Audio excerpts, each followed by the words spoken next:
Tristram Hunt. Thank you very much, Mr Speaker. Can the Secretary of State confirm that under his plans, students who only study the English language GCSE will be excluded from studying the great works of English literature?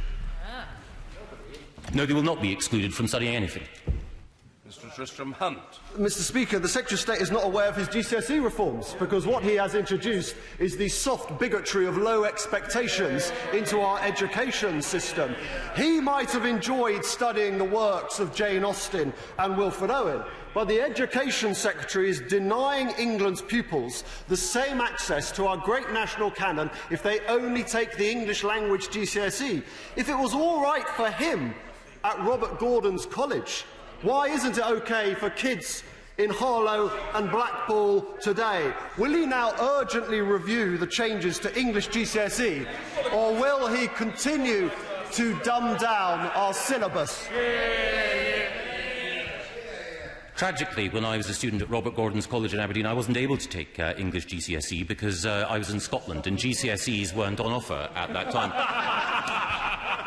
As a historian, it seems that he could perhaps do with studying geography rather more.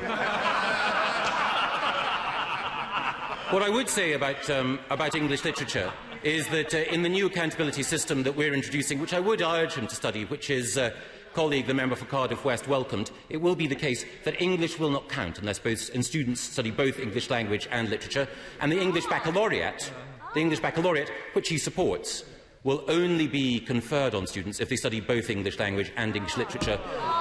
He talks about Jane Austen. One of the tragedies at the moment about the current English GCSE is that fewer than 1% of students who sit that GCSE actually read a word of Jane Austen.